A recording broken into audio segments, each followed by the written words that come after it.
92.5 Mjini FM. Karibu sana kuweza kuzungumza taarifa zote za michezo kutoka nyumbani kitaifa Afrika pamoja na yale ambayo yameweza kuchomoza kimataifa. Leo ni saa 1 pekee, tunakwenda mpaka 8 kamili za mchana kuweza kukujuza taarifa za michezo pamoja na uchambuzi wa kutosha kabisa. Yako mengi ambayo utakwenda kuyasikia leo hii kwenye Sports Knockout. Tukianzia nyumbani kitaifa zaidi, tutakwenda kujikita na taarifa kuhusiana na mechi za kimataifa ambazo zitakwenda kupigwa katika siku ya kesho. Pengine tutakwenda kufahamu juu ya nafasi ya wawakilishi wa Tanzania katika michuano ya kimataifa. Simba Sports Club dhidi ya Raja Casablanca Jumamosi, lakini kikosi cha Young Africans ambao watashuka dimbani kucheza dhidi ya kikosi cha TP Mazembe, mechi ambayo itakuwa ni siku ya Jumapili. Kwa hiyo ni heka weekend katika wakilishi wa Tanzania michuano ya kimataifa. Tunazo pia taarifa juu ya ratiba baadhi ya mechi za ligi ambazo tunakwenda kupigwa, kwa tutakwenda kuziangaza hapa kwa kina kwenye Sports Knockout. Leo hii tupo live hapa na Mels Delda, yeye ni football scout kutoka nchini Mholanzi, lakini ni shabiki kindaki kundi wa Msimbazi Simba. Tumejoin naye hapa kwenye Sports Knockout, tutajadili naye pia kuhusiana na ubashiri wake na kadhalika, yote kuelekea katika mechi za weekend kimataifa. Kwenye Sports Knockout kama kawaida, habari za michezo Afrika pamoja na kimataifa. Yapo mengi ambayo umeweza kuchomoza. Mechi ya Barcelona dhidi ya Manchester United ikimalizika kwa sare ya mabao 2-2. Marcus Rashford ni moto wa kuotea mbali, utakwenda kumsikia hapa kwenye Sports Knockout akizungumza kutoka katika mechi hiyo. Jamvini kama kawaida, kuna ratiba ya mechi za ligi ambazo zinapigwa katika siku ya leo, kwa hiyo tutakwenda kutengeneza jambi hapa kwenye Sports Knockout. Sizia Musa Mkwaju pamoja na Omar Bula mpaka 8 kamili za mchana. Kama kawaida, nafasi ya kutuandikia ni kupitia WhatsApp.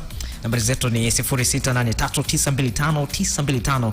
Shianasi yote ambayo unayasikia kwenye Sports Knockout. Tuandikie pia kupitia Instagram @mjinifm, yote ambayo unasikia hewani kwenye Sports Knockout tutayasoma hapa. Hivi atachukua Mkwaju, ukurasa wa Instagram wa Musa Mkwaju, ukurasa wa Omar Bula pamoja na ukurasa wa Sizia Sports. Ukiwa Zanzibar, ukiwa Dar es Salaam, unatupata kupitia 92.5 Mjini FM, lakini popote pale ulipo duniani kupitia www.mjinfm.co.tz au kupitia Radio Garden. Tupo live YouTube pale. Oh yeah. Ni sahihi Sizia, YouTube account yetu ni Mjin FM, na ukifika pale bwana, angalia tu kile kidoti tunasema cha rangi nyekundu, rangi ya wanamsimbazi, rangi ya wana Manchester United ambao walipata sare kwenye siku ya jana, ukiwa kimeandikwa na neno live mbele yake. Sports Knockout iko hapo, then kwa pamoja kabisa tunaendelea kutiririka. Haya tunayozungumza hapa, kwa maana unamsikia Omar Bula, unamsikia Musa Mkwaju, unaweza kumtazama live kupitia YouTube, na zaidi huyu ni football expert, unaweza kusema ni shabiki kindakindaki wa klabu ya Simba, na all the way from Holland, Mholanzi tunazungumzia, yuko hapa. Kwa hiyo analeta vitu vya tofauti ndani ya Mjini FM 92.5 Sports Knockout. Unatoka na Mels Delda. Mels, karibu sana Mjini FM. Asante sana Sisha. Yeah, uko vizuri? Good to see you again. Niko vizuri. na huyu unasema yuko vizuri kwa kweli, maana naiona Manchester United ametamalaki. Hatuna baya. Nimefurahi sana kwa sababu ni shabiki pia wa Manchester United. Yeah, bwana Mels ni shabiki pia naye wa Manchester United super fans kama ambavyo ilivyo Simba Sports Club fans. Yeah. Sure, tuko naye hapa kwenye Sports Knockout. Unajua leo ni siku yangu ya kuzaliwa jamani. Oh yeah. Na Mels amekuja na zawadi. Sasa mimi nashangaa Bula hapa tunakuja tunaimba maneno tu. By the way Sizia, happy birthday. Kwa sababu baada ya kutoka hapa jambo linaweza likafanyika jambo kabisa. Mels, thank you bro. Karibu sana. Yeah, this is big bro. Yeah, sure. You're welcome. Sawa, bwana, tuanze na ukurasa wa kwanza, habari za michezo kutoka nyumbani kitaifa. Zaidi ni mechi za kimataifa hizo, hususan kwa wawakilishi wa Tanzania. Simba Sports Club dhidi ya kikosi cha Raja Casablanca, mechi ambayo itakuwa ni siku ya kesho Jumamosi katika uwanja wa Benjamin Mkapa. Sasa kuelekea katika mechi hiyo, klabu ya Simba wamekuwa wakizunguka mitaani huko kuhamasisha mashabiki kwenda kuujaza uwanja wa Benjamin Mkapa kwa ajili ya kuwakabili kikosi cha Raja Casablanca. Ahmed Ali ndiye kinara, sababu yeye ni afisa habari kwa upande wa kikosi cha Simba.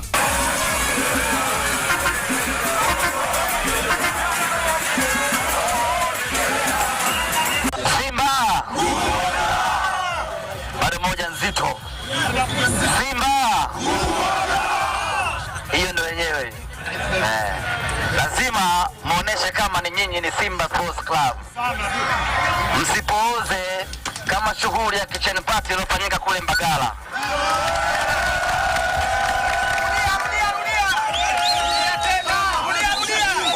Simba, wana Simba, shughuli ya watu wazima lazima iwe kama hii, isiwe shughuli ya nale nale, shughuli ya urembo, shughuli kama kitchen party iliyofanyika Mbagala. Hii ni shughuli ya walume ndago, hii ni shughuli ya watu wa kazi, na ndio maana tunazunguka Dar es Salaam nzima. Bwana huyo ni Ahmed Ali amezungumza hapo akiwanikiza mashabiki kuelekea katika mechi ya Simba dhidi ya kikosi cha Raja Casablanca, mechi ambayo itapigwa katika uwanja wa Benjamin Mkapa. Mechi ya kwanza kabisa ya nyumbani ambayo Simba wanacheza katika michuano ya klabu bingwa, wanatoka kucheza dhidi ya Horoya. Kwa hiyo hii ni mechi nyingine ambayo wanautumia uwanja wa Benjamin Mkapa. Unaona paita Mkapa ni machinjio.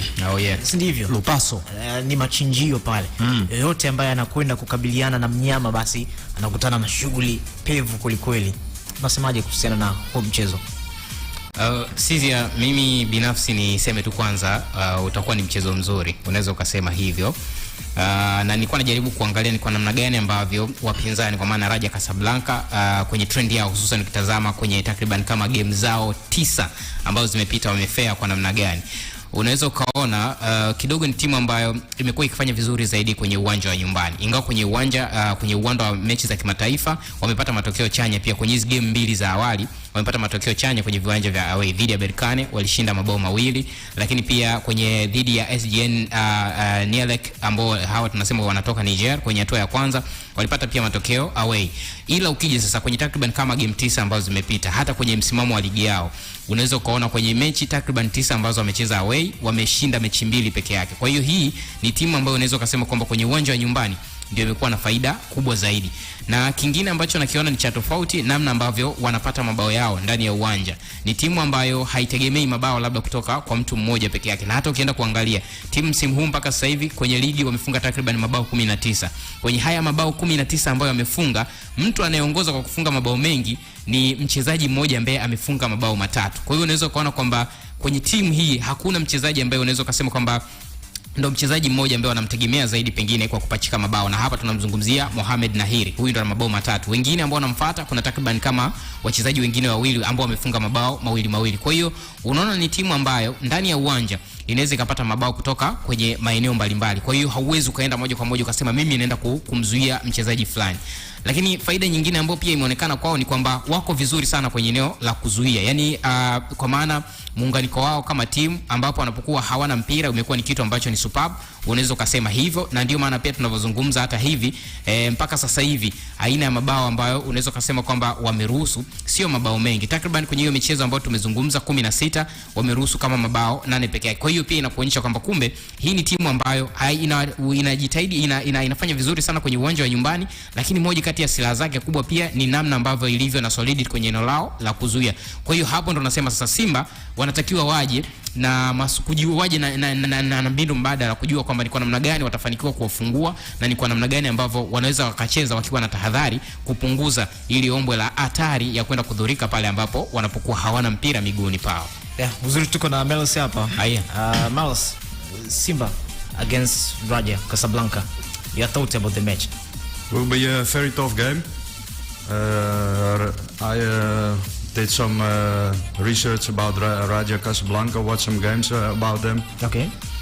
Make a match report, opposition analysis, which I did courses in it. Send it to Simba. Hopefully they can do their advantage with it. But yeah, they are all very comfortable on the ball, can play under pressure, Raja. So will be not an easy game. Yeah. They have a lot of creativity also in the on the wings. So it can be a tough game. Okay, so you know more about some players from Raja Casablanca. Yeah, the fullbacks are very good. Yeah, the midfielders good, and they have also creativity on the wings. Okay. So it will be a tough game, I guess, but it's not.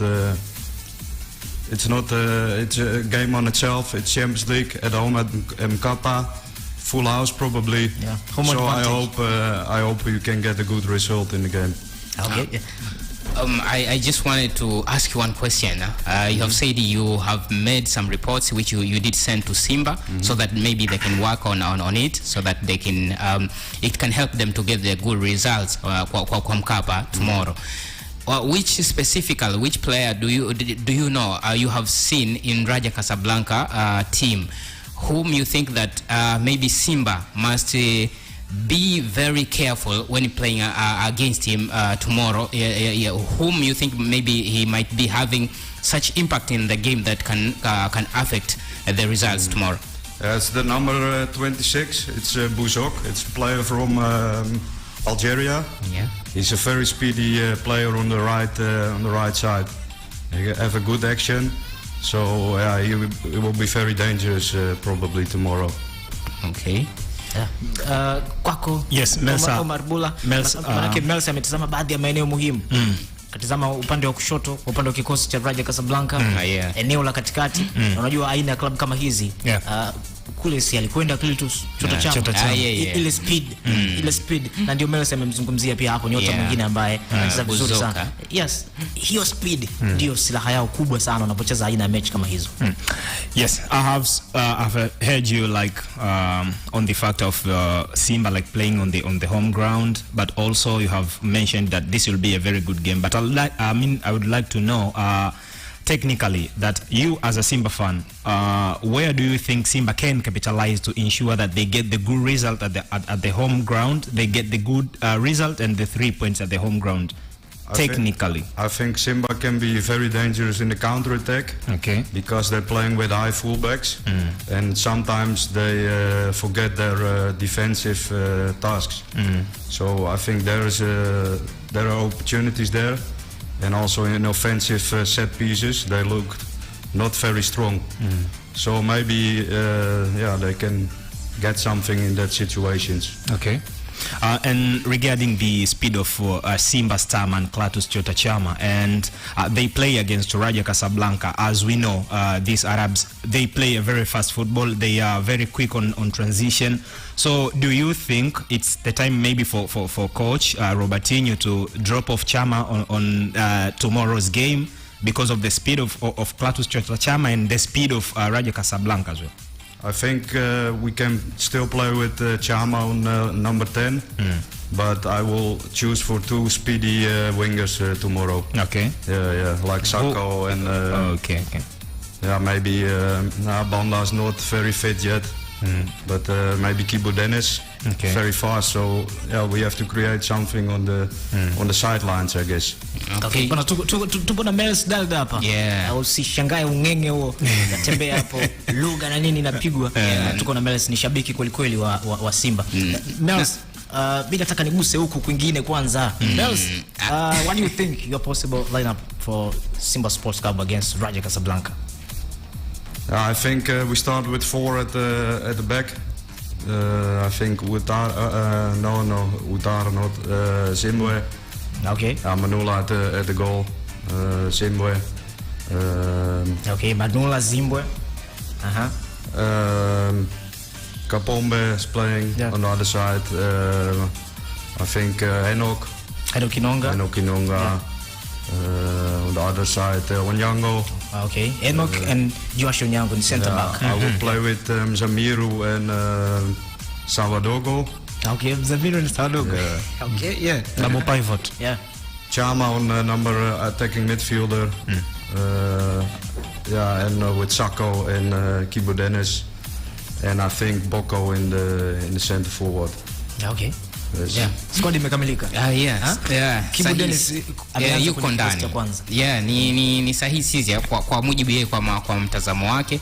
Lakini pia hata tukirejea sisi kwenye hata game ya kwanza tulizungumza hapa kwamba nafasi ya Kibu ilikuwa inapaswa kuwa kwa namna gani, ingawa tuliona baadaye hakuanza. Na zaidi labda tungepitishana kidogo tu kwa ndugu yetu ambaye pengine anatusikiliza ni kwamba Melsi kwa upande wake amezungumza, amesema alifanya homework ya kuwatazama Raja Casablanca, akaandika ripoti ambayo pia ameituma kwenda kwenye klabu ya Simba. Kwa hiyo anatarajia kuona Simba pengine wanaweza wakaifanyia kazi kwa ajili ya kunufaika. Lakini pia amezungumza maeneo ambayo ameona ni hatari. Raja Casablanca ni timu ambayo inacheza na high line. kwa maana mabeki wake wanazuia kwenye mstari wa juu. Kwa hiyo ameshauri timu ya Simba watumie pengine wachezaji ambao wana kasi kwenye maeneo ya pembeni, na ndio maana amemtaja kwenye lineup yake. Amemtaja Kibu, amemtaja Sako. Lakini pia vile vile amesema wana wachezaji ambao wanatumia wanacheza kwa kasi kubwa. Amemtaja Bozoki, hapo ni winga ambaye anasema yuko upande wake anamuona anaweza akaleta madhara kwa upande wa Simba Sports Club. Kwa hiyo nafikiri tutakuwa tunaenda sawa mpaka hapo. Mtazamo wake jinsi alivyodadavua kiufundi kabisa unaweza ukaona, na pia namna ambavyo pia amekuwa karibu na klabu ya Simba, unaweza kusema kwamba yeye kama shabiki, kama mpenzi, kama mtaalam pia kwa namna fulani amefanya homework yake, lakini pia ameipelekea klabu yake ili itengeneze mazingira ya kunufaika na hilo. Anyway, mechi nyingine ya kimataifa weekend hii ni Young Africans dhidi ya TP Mazembe. Mechi ambayo itapigwa katika uwanja wa Benjamin Mkapa. Itakuwa ni siku ya Jumapili. Kuelekea katika huo mchezo, Mukoko Tomombe ametua pia Tanzania akiwa na kikosi cha TP Mazembe. Namesikia vizuri kwa sababu namerudi kucheza na timu yangu hapa na Dar es Salaam. Sikia vizuri sana. Na nimefurahi mingi, alafu nimefika tuko na mechi ngumu hapa na Mungu anajua kama atasaidia hapa tutacheza vizuri turudi vizuri sana. Bwana huyu ni Mukoko Tomombe amezungumza hapo kuelekea katika mechi ya Young Africans ambao watashuka dimbani kucheza na kikosi cha TP Mazembe. Mukoko amecheza kikosi cha Young Africans. Alikuja Tanzania pamoja na TK Master. Sila Kisinda kwa msaada mkubwa sana. Kwa kikosi cha Yanga alikuwa msaada mkubwa sana. Alikuwa msaada mkubwa. Lakini mechi ambayo bila shaka mwenyewe atakuwa anaikumbuka ni ile finali ya michuano ya Azam Sport Federation Cup. Alikula red card. Mechi ambayo ilipigwa Kigoma kule. Naikumbuka. Walipoteza Young Africans kwa bao 1-0. Anyway, kuelekea katika huo mchezo, tuguse kidogo kuhusiana na hiyo mechi. Najua kesho tutaizungumza vizuri asubuhi hapa. Lakini kwa nafasi ya Young Africans kucheza dhidi ya kikosi cha TP Mazembe, mechi nyingine ngumu muhimu kweli. Kwa sababu Young Africans na wenyewe wamepoteza mechi ya kwanza, mechi wano ya kombe la shirikisho Afrika. Binafsi mimi nauona mchezo mgumu sana kwa Yanga. Katika mazingira haya TP Mazembe ni timu ambayo inapatikana katika huu ukanda wa sisi Afrika Mashariki na Kati, unanielewa? Kwa hiyo ni timu ambazo zinalandana kiuchezaji, zinafanana historically. TP Mazembe kwenye michuano ya kimataifa inaonekana kidogo experience ipo kubwa kuliko Yanga, lakini pia sio mara ya kwanza TP Mazembe kuja kwa Mkapa na kumkazia ambaye anakuwa mwenyeji kwa wakati huo. Kwa hiyo Yanga wanacheza nyumbani, kesho kutwa Jumapili, lakini kucheza nyumbani ni jambo moja na kupata matokeo ni jambo jingine. Inawezekana Simba tunaiona ni rahisi kwa sababu walishatengeneza, yani ilikuwa established kwa Simba kwao kuweza kushinda nyumbani. Yani wao wametengeneza mazingira ya nyumbani wanapocheza pawe panaogopesha. Lakini kwa Yanga ndio naweza nikasema wanaianza safari yao ya kupafanya kwa Mkapa. Iwe nayo ni machinjio yao. Kwa hiyo kesho mimi na account ndio mechi yao ya kwanza ya kimataifa, unanielewa? Kwa sababu unacheza nyumbani. Mentality baada ya kutoka kupoteza mchezo wa kwanza dhidi ya US Monastir imekaa katika mazingira gani? Una uwezo kukapitalize kwenye mazingira ya kwamba anacheza nyumbani? Ni bado ni kiulizo. Kwa hiyo TP Mazembe kutokea katika huu ukanda wetu kuwa na experience kubwa zaidi ya Yanga katika michuano ya kimataifa, lakini pia utaangalia ni mechi iliyopita TP Mazembe ametoka kupata ushindi wa mabao 3-1. Unaitengeneza mazingira TP Mazembe wako katika confidence nzuri kuliko Yanga ambao imetoka kupoteza, na wako very desperate kuifanya kwa Mkapa kuwe sehemu ambapo nao pia wanaweza wakatengeneza mazingira ya kwamba pawe panaogopeka timu yote inapokuja kucheza na Yanga. Okay. Mouse, what do you think the match will be? Young Africans against TP Mazembe. Mazembe is comfortable now. They won 3-1, I guess, last week. So they have an advantage. Yanga lost, so Yanga needs to win this game in order to get the chances to go to the next round. So I think there will be chances also in the counter attack for Mazembe, because Yanga, they have to play offensive. So I think Mazembe will win 2-1. Mazembe anacheza. If I have to do predictions. Yes, I understand. I understand. This is Simba fans mentality, bro. GFM and Hammer Restaurant presents a Love Jones night. A Love Jones Jones Night on February 17th from 9 p.m. Our Mjini FM DJs DJ Shidi and DJ Scorpion will keep you dancing all night long with your favorite tracks that only we know how to do. Interest is free and only for over 18s. Sports Knockout. Walisema sana, waliongea sana, hatujamaliza. Kupasha kimichezo ndani na nje ya mipaka ya nchi.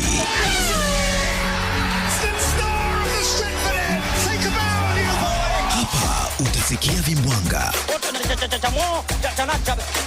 mkushani. Wanakufunga kigoli cha kupizia kile. Zesfili ni mtu ambaye kama kaja kukomboa Simba Sports katika ile nafasi ya forward. Pamoja na uchambuzi yakinifu. Hii ni Sports Knockout ya 92.5 Mjini FM.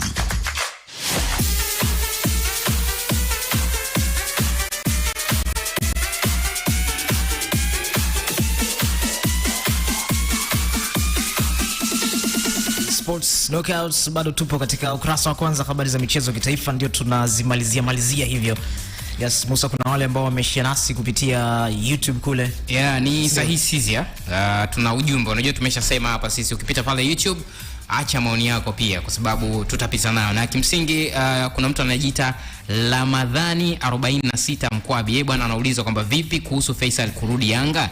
Je, Jumapili atakuwepo kikosini kama Lama Mkwabi from Zanzibar? Na wapata vizuri. Okay, Musa, wewe umepita za chini kufahamu kuhusiana na issue ya Feitoto. Yeah, ni sahihi Sizia. Kuwepo ama kutokuwepo. Yeah, ni kwamba tumepitia Sizia, ni kwamba kwa mujibu, unajua taarifa hizi zimeibuka au kuleta taharuki kidogo kutokana na taarifa ambazo zilitoka kutoka kwa afisa habari wa klabu ya Young Africans, na hapa tunamzungumzia bwana Ali Shaban Kamwe. Alisema jeshi lote litakuwepo kwa ajili ya kupigania. Sasa watu wanahoji, je, atakuwepo? Na kimsingi ni kwamba majuzi kulikuwa na taarifa ya Feisal Salum kupatwa na ajali akiwa Zanzibar, na kwa mujibu wa taarifa yao ni hivyo, lakini kimsingi Sizia, kwa taarifa ambazo zilizopo chini huku ambao tunazungumzia, bado mambo hayajakaa vizuri na klabu ya Young Africans kumuona Feisal akiwa kikosini, unless pengine kutoka wakati huu kwa sababu tunajua, kwa sababu unajua pia vitu huwa vina develop. Sasa umefuatilia vizuri, mbona kuna maklipu mengi ya video yanatembea mtandaoni huko? Sasa haya kwenye wakati ambapo wanaelekea katika mchezo, Young Africans nao wanapita yes, wanapita mitaani, kitu ambacho alikikataa. Mbona mpaka amezungumza Arafat ni makamu mwenyekiti. Yes. Yeah, na ndo taarifa ambayo anasema kwamba kila mmoja, lakini sisi nikwambie tu inavyoonekana ni pengine ni sehemu ya hamasa. Unajua kabisa mimi nakwambia inavyoonekana pengine ni sehemu ya hamasa, unless mpaka kwa wakati huu mimi kwa taarifa ambazo niko nazo kwa mazingira ya vyanzo ambavyo mimi nafanikiwa kuzungumza navyo, bado jambo halijaisha 100%. Kwa hiyo sijajua, unless kwa sababu kuna time inazidi kwenda kutoka hapa mpaka Jumapili, na maana kuna sehemu ya taarifa nyingine kudevelop kama itakuwa tofauti. Lakini pia mimi simuoni pia akiwa anacheza kwenye game hiyo, hata kama mambo yakikaa vizuri, kwa sababu pia hajatrain na timu muda mrefu. Unaweza ukaona kwa muda huu sioni hiyo nafasi ikiwepo. Kwa hiyo tusubiri taarifa rasmi, lakini so far kwa zile taarifa ambazo ziko naiona ni hivyo, ingawa kutoka kwenye taarifa, na ndio maana Sizia hata ukisikia taarifa zinazotoka kwenye club rasmi hawa specify moja kwa moja kwamba huyu Feisal atakuwepo na atacheza moja kwa moja. Wanakuambia tu kwa ujumla wake kwamba wachezaji wote wa klabu ya Young Africans watakuwepo kwa ajili ya kupambania nembo ya club na watacheza. Kwa hiyo hayo ndio maelezo ambayo unaweza ukayasikia na kuiona. Lakini ukiachana na Ramadhani bwana, kuna mtu anaitwa Mwakatumbula Mwakaleli. Yeye anasema tuambieni sasa kuhusu Fei, atacheza hiyo siku au hachezi? Naona bwana mashabiki wa Young Africans wana hamu kweli kweli ya kumuona nyota wao akiwa anahusika kwenye mchezo huu. Mimi naomba niwajibu. Hatacheza. Hatacheza. Nilikuwa nafanya mawasiliano na wakili wake ambaye anasimamia kesi ambayo inaendelea baina yake na klabu ya Yanga. Alichosema ni kwamba kesi yao bado iko inasikilizwa, unanielewa, na walipewa tarehe ya kurudi tena ambayo ilikuwa ni tarehe 27, na kwa mazingira haya ni kwamba unategemea kama kesi inaendelea hawezi Feisal kwa namna yote akawa mchezaji wa Yanga, unanielewa. Kwa hiyo kwa mazingira kwamba Feisal angekuwa amesharudi klabuni, it's obvious tungemuona hata kwenye picha za wachezaji ambao wako mazoezini, lakini pia tungejua kwamba hii kesi kwa sasa hivi iko chini, lakini as long as kesi bado ipo inaendelea, haijafutwa, Feisal hawezi kuwa mchezaji wa Yanga kwa sasa hivi na hawezi kuwepo Jumapili. Sizia, na kwa kifupi tu unajua, tunasema hawa wasemaji wamekuwa na taarifa mbalimbali. Kuna nyakati watu walizungumza kwamba wenyewe bwana mitaani hatua haziwezi kupigwa, hawezi kuzungumka kufanya hamasa za aina hiyo kwa sababu haina wachezaji waliopo wanajitosheleza wenyewe kutengeneza hamasa, lakini tumekiona kilichotokea mwisho wa siku. Kwa hiyo tusikilize kwa makini, lakini mwisho wa siku pia hata mashabiki wajifunze pia kwa wanachambua na kuweza kungamua hizi taarifa kwamba wazipokee kwa namna gani. Sawa. Mr. Melos, Feisal Salum Feitoto, one of your best player from Young Africans. Anything you think? As you know, now he's in big trouble with Young Africans. Yeah, I heard some stories about it. I don't know how it is with him now. He's on Zanzibar or something. Okay. Or not? According to I heard some did an offer for him, and they get disconnected with each other. So he has a lot of trouble, but yeah, I don't think he's going to play again for Yanga if he's like the situation now. Yeah, you don't think? Yeah, but maybe next season for Assam, or I think he's also welcome at Simba because he's a great player. Wanasema mwamba ngoma uvutia kwake. Yeah. I had one question here. I would like to ask. You know Feisal Salum, you have seen him playing, and Yanga now are going to play on Sunday against TP Mazembe. Regarding to the performances they have been providing recently on their games, do you think maybe they do miss Feisal Salum on the game maybe they are going to play on Sunday? Will they be missing him? Yeah, definitely, because you see it also in the NBC Premier League already. They're not performing like they did when he was in the squad. So yeah, they definitely miss him in the team next Sunday. Technically, what exactly do they miss from Feisal? As we know, they have another player who plays in the role in which Feisal was playing before. Azizi Ki, one of the best players, you can say. What exactly do Yanga miss from Feisal? You saw it in the away game in Tunisia in the preliminary round. He was playing very well that game. Just he wanted the ball, he's passing the ball to the players. Very confident player. So on the midfield, yeah, he was one of the best assets. Feisal. Yeah. Okay. Definitely. So do you think this saga will like affect Feisal in terms of his performance when he returns to play football? Yeah, because now he's not playing for a few months. You see also with Sawadogo, he has to get match fitness again to come back on that level. Okay. So I think yeah, he's training, but match fitness, you have to get it with the games you're playing. Okay. So I think yeah, he get a little bit his match fitness is going down. Okay. When you're not playing for long months. So Mels, as a football expert, let's speak this like not as a Simba fan. Do you think there's any need like Feisal and Yanga to meet and sort this thing out? Yeah, sure. He's a player of Yanga, so yeah, I don't know exactly about the terms, but yeah, they have. He did terminate his contract. He terminated already. Okay. Yeah.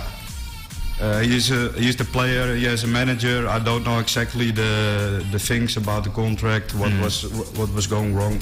So I don't have really an opinion about it. But yeah, for Yanga, it's a pity that he's gone. So that's for sure. Okay. Yeah, and I think for himself, it's also a pity that he's not playing now. Yeah. Because as a player, you want to play your matches, right? You like football, so you want to play. So Mel, what do you think too, Sawadogo performance? Because you were the one who recommended him for Simba to sign. Yeah, yeah, sure. Yeah, he's. It was a little bit. How do you say? Not easy for him to recommend him because I didn't know exactly about his match fitness. But I could see he's a very good player and he's a defensive midfielder, what Simba don't have yet. He has a very high passing accuracy, and you see now that he's going to be better and better every game. Yeah. Because he's playing forward, he's comfortable on the ball. I think he's a very good player for the Simba. I think you know too about the Manzoki deal with Simba. Yeah. So he returned now to China again. So I think they gave him a bag of money, and he returned to China. Okay, is it possible for Manzoki to play for Simba? Yeah, maybe in future, but I don't know for how long he extended the contract in China. Yeah. Yeah, 1 year extension. 1 year extension. So let's see. Yeah, but when he's scoring now 20 goals next season, 25 goals. In China, the wages of the players are very high. Yeah. So no one in Tanzania can play that wages for a player. Okay. And players they playing also for the money, so you can't blame them. Yeah. Simply, it's very difficult for Manzoki to play at Simba. Ngumu sana. Yeah, Melis, I have another question here. According to this reports, you have said you are the one who recommended Sawadogo to Simba. Are there any other players whom you did recommend them to Simba? Maybe they go signed or not? Other players apart from Sawadogo? Hervé Ngomo last year. Ngomo. Okay. Best, I think is center back from Cameroon. He's playing now in Iraq. Okay. Almost everything was already done, but they took Ouattara because Soramaki thought that Ouattara was a better option for the team. Manzoki, and I do a lot of recommendations to them, which in my opinion good players for the club. Okay. When doing these recommendations, are you getting paid or you're just doing it out of love? No, I'm doing it out of love. Okay. Bwana Sizia, lazima tuelezane pia hili bwana, kwamba unajua kwamba usajili wa Sawadogo yeye ndo aliyependekeza, lakini ukiacha hiyo alipendekeza pia beki ambaye anaitwa Ngoma lakini Simba wakaopt kwenda kwa Ouattara kwa sababu alikuwa chaguo la Zoran Maki. Kwa hiyo huyu ni mdau ambao unaweza kusema pia amekuwa akihusika sana na klabu ya Simba kwa namna moja ama nyingine. Yuko karibu na klabu kabisa unaweza kusema. Lakini pia amekwambia hata yeye hapo angelipenda kumuona angalau mchezaji kama Feisal akienda kukipiga kwenye klabu ya Simba Sports kwa sababu ni mchezaji mzuri, kwa hiyo anakubali kile ambacho anakifanya. Na Sizia, mimi nataka kufahamu kitu kimoja. Unanipa chance nimuulize tena swali Mels? Nakupa chance. Yes, Mels, I would like to know first, this is not the first time you come here in Tanzania. I would like to know, is there any country that you have ever traveled here in Africa apart from Tanzania? I'm planning to go next year to the AFCON in Côte d'Ivoire, Ivory Coast. And I've been on the Seychelles before. Okay. And I watched also a lot of games in other countries, but not traveled yet to other countries. Okay, only Seychelles in Africa and Tanzania. Yeah. Okay. I can also ask this. How do you rate Tanzania football comparing to other leagues that you have ever watched? Yeah, it's very improving. Like I watched 6 years ago the Premier League here. Improving. Improving in terms of what? Yeah, you see in which aspect? Azam TV, the people in the stadium. It's living more and more here, and you see the teams they're getting paid by Azam for the television rights. So they can get also better players for foreign countries like other teams, not Simba Yanga and Azam. They get also players from outside the country. So they can get better players, and the league is improving. So I think that's a good thing. Okay. First, I would like to ask this too. Did you grow up in Holland, right?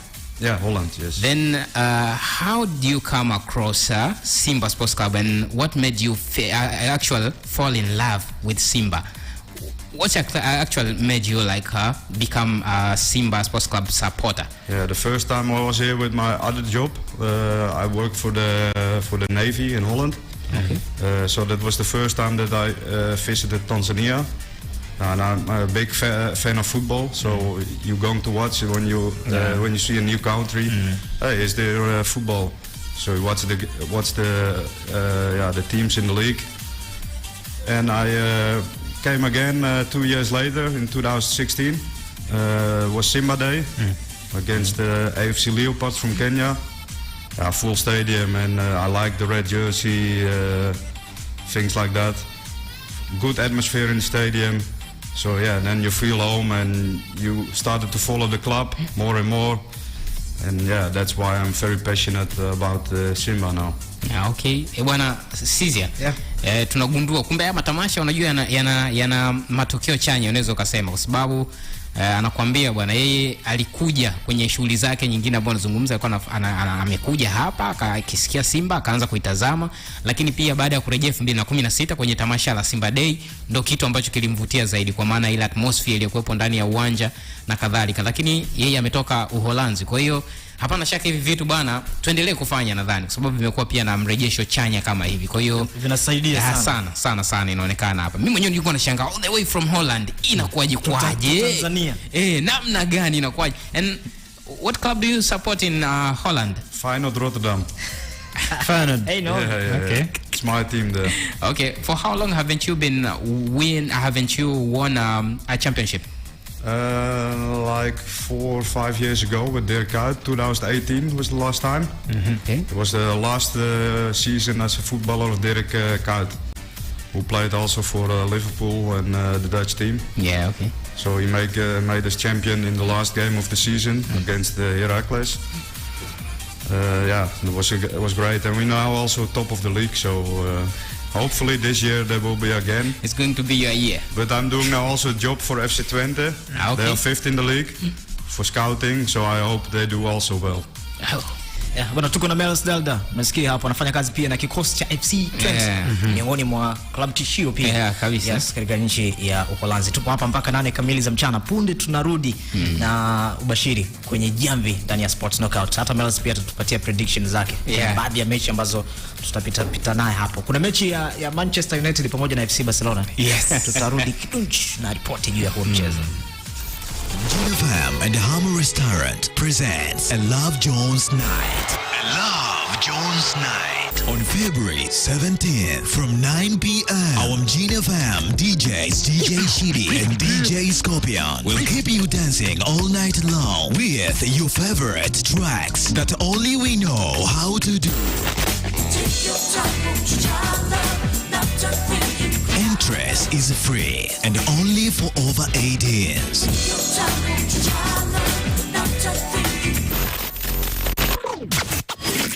Jamvini ndani ya ukurasa wa 3 ya Sports Knockout.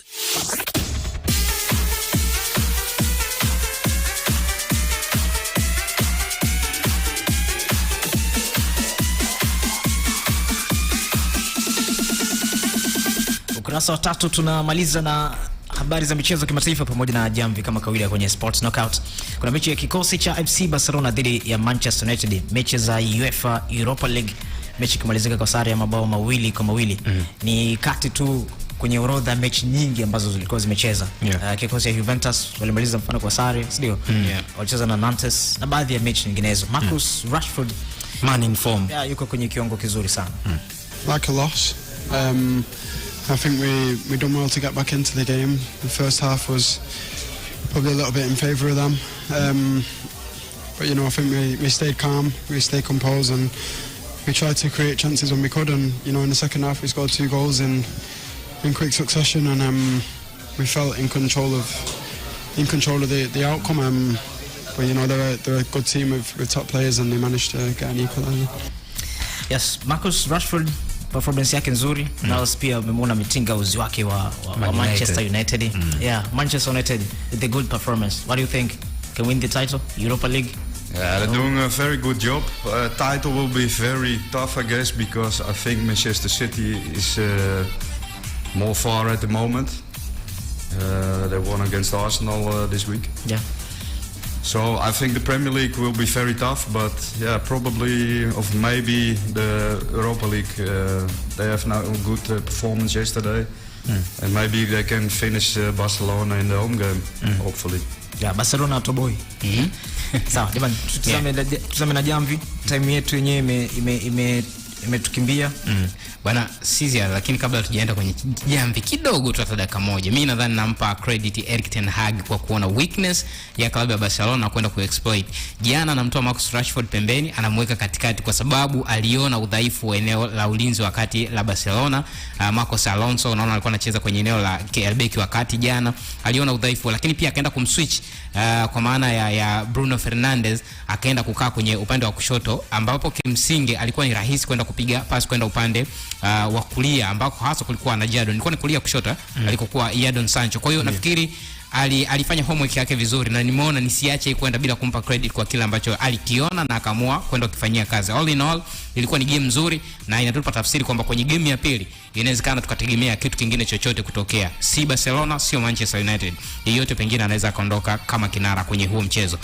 Na jamvini games ziko nyingi leo pia zinachezwa Sizia, na kwa kuanzia kabisa ni kwamba tuanzie nchini Spain, La Liga. Girona wenyewe majira saa 5 kamili usiku watakuwa wakicheza dhidi ya Almeria. Bwana, kwa sababu tunakimbizana haraka nikwambie tu kwamba huu ni mchezo ambao namuona Girona pengine anaweza kuwa nafasi ya kufanya vizuri, na zaidi si kwa sababu ya form ila home advantage. Kwa hiyo nampa Girona ashinde ama suluhu huu mchezo. Girona win direct. Okay, lakini pia Augsburg majira saa 4:30 usiku watakuwa wakicheza dhidi ya Hoffenheim kwenye dimba lake la nyumbani WWK Arena. Bwana, hizi ni timu ambazo zote zimekuwa hazina mfululizo wa matokeo chanya. Ukimzungumzia Hoffenheim, takriban kama huu ni mchezo wa 5 akiwa amepoteza michezo 4, sare mchezo mmoja.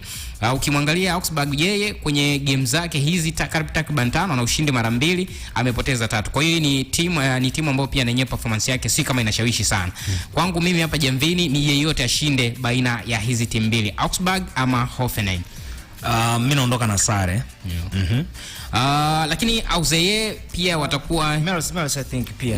Yeah, your prediction Mars, Bundesliga still? Yeah, Bundesliga. Yeah. Augsburg versus Hoffenheim. Your prediction? 1-2 Hoffenheim. Yeah. Okay. Hoffenheim.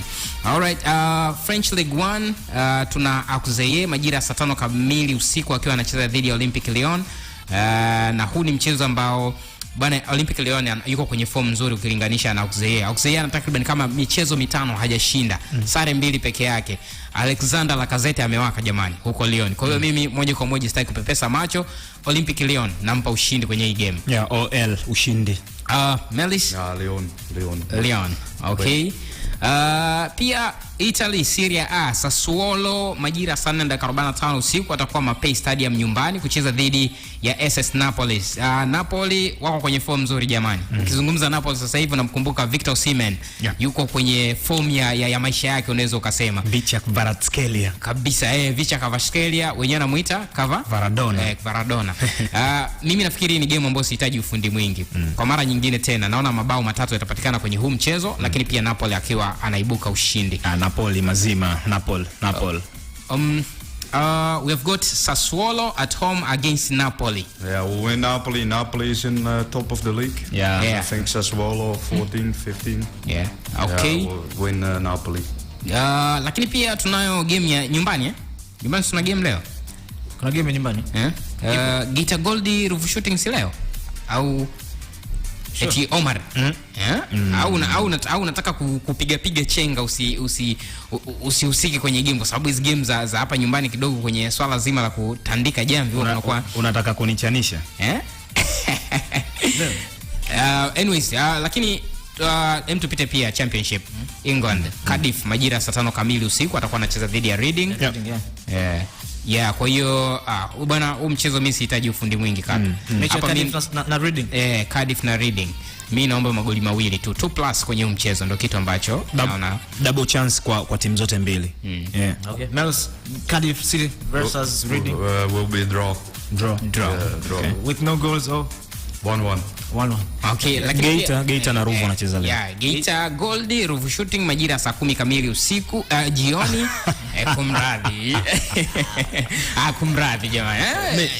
Nishaelewa appointment ni mambo gani. Tuachane naye mama. Anyways, Geita Gold dhidi ya Ruvu Shooting majira saa 10 kamili jioni. Geita Gold yuko kwenye dimba la nyumbani. Okay. Yeah. Binafsi naamini Geita Gold anaenda kushinda. Nyumbani kunaweza kukampa sababu, lakini pia yes, ngoja niwe sure zaidi. Naweza nikaenda na double chance kwa Geita ashinde ama solo. Okay. Yeah. So, Mels, Geita Gold against Geita Gold. Geita Gold. Yeah. Bwana Ruvu Shooting yuko kwenye nafasi ya pili kutoka mkiani. Kidogo sawa atapambana, lakini tayari inaonekana mimi kwenye hili sitachangia chochote. Sitaweka uchaguzi. Naomba niheshimu machaguzi ya ndugu zangu hapa. Yeah. Kwa hiyo nafikiri game 5 tumefunga sisi. Zimeisha. Yeah, game 5 tayari zimeisha. Sawa. Na sister time yetu tumetupa mkono kweli kweli. Au kuna chochote tutamalizia? Bwana, chochote cha kumalizia hapa nafikiri labda nimalize na swali tu la mwisho. There is a lot of players here in Tanzania whom are playing in the Premier League, NBC Premier League. What player do you think exactly can have a chance to play in top football in Netherlands? Yeah, there are a lot of good players here. Even I was this week at Coastal Union. I think very good level. But the problem there is finishing. Finishing is not so good yet, but technically things like that, it's good. Last year I was at the SAM. I was very impressed about the defender. What was his name? Buffalo was his nickname. The Buffalo is his nickname. Buffalo. Beki wakati wa Azam FC. He's under 20, but I think he didn't play yet in Premier League. Sometimes he's on the bench. Yule dogo under 20 bana. Usidogo wa Azam wa Azam. Under 20. Miongoni mwa wachezaji ambao wamepandisha. Alikuwa anapendwa sana na Ahmed Moulin. Nani? Especially at the ZAM, very good youth players. Amepandishwa even Kipre Junior, very good player in my opinion. I think when he's playing in Europe at some teams, he can just play there. Very good player. I was there with the ZAM day in August. Okay, from Simba maybe specifically? Simba, they have more older players, so that's not easy because a lot of teams in Europe, they're interested in under 23 players. So that's not Simba don't have a lot of players under 23. Okay. So that's not very interesting for teams. Okay, what about Yanga? Yanga, the guy who is now on loan at Coastal Union, good player. Yusuf Athman. Okay. Yeah, Yusuf Athman, good player. No. What's his age? 20 years? I think Yusuf. Yeah, he's 23 now. 23. Yeah. But good player. Wana tuliweke hilo, lakini wachezaji wa kibongobongo wanaweza kucheza Ulaya. Amemtaja Yusuf Athmani, apewe maua yake kwamba Yusuf Athmani anaweza kaenda kucheza. Musa, yani unajua nini, yani swala la umri zaidi kiwa kama European nations mostly looking for those promising players, bro. Yani uwezi ukamchukua mchezaji ambaye yuko kwenye peak miaka 30 31 ukampeleka. Mayele hamna kitu. Yani ukitaja hapo Mayele hamna kitu. Hamna anaweza kwenda kwenye hakuna kitu. Umri mkubwa. Moses Piri hakuna kitu. Na sisi tunakaribia kuondoka hapa. From Yanga, the Dennis Nkane, a good player, and the striker also, the new striker. Clement Mzize. Yeah, You can see. Yeah, okay. Good player. Mtibwa Sugar. Mtibwa Sugar, yeah, also very good young players. We've been there also in August. Yeah, sure. Very promising players also there. Yeah, Omari Marungu. Yeah, Marungu. Genge. Tuko na Mels. He's from Holland. From Holland. Hey, my brother. How you doing? Once again. How about you? You good? Yeah, fine. Okay. I'm Crispin, by the way. Chris, nice to meet you. Welcome to Mjini fam. Asante sana. You know, so it's nice. So you're a sportman? Yeah, I'm a scout in Holland. Okay. Yeah. Scouting. So how do you see Tanzanian football? Yeah, very good here. It's increasing the level because I'm here since 6 years or something already. And you see the league is growing and growing. So what's the biggest challenge like by the time you're here? So I think pitches, but you see now also like Namungo getting a new stadium. So that's they are busy with it to increase the level. So I think it's a good thing. Okay. Yeah. So you're Manchester United. Yeah, in England now I'm Manchester United. Yes, because of the Dutch, I like them now. So yeah. So you want We are Manchester United fans. So you want the match last night? I watched it 2-2. So I'm happy with the 2-2, but it could be a win also. Okay. But I'm confident that at home they will finish Barcelona. Aye. So I'd like to know something about music from Tanzania after this. Yeah. So I think you'll be around. So we'll talk. No problem. Anafahamu wasanii wa Tanzania? Sasa nataka nibaki naye pembeni. Okay. Sisi tuondoke. Bwana sisi tunakimbia. Mels, asante sana leo kwenye Sports Knockout. Karibu. Sema vijana wangu nimependa sana leo, shori goli nyingi sana yani. Hatari sana leo. Si vibaya siku moja ukikaa na mpendaye na kumwambia asante, kwa yote la kufanyia, kwa wote la time mnapendana, mnaheshimiana. Naomba leo nipe nafasi, nipe quality time ili wasitukasi, nikueleze kitu muhimu toka kwa yangu nafsi, nitazame straight machoni usiwe na wasi. Talk to me God.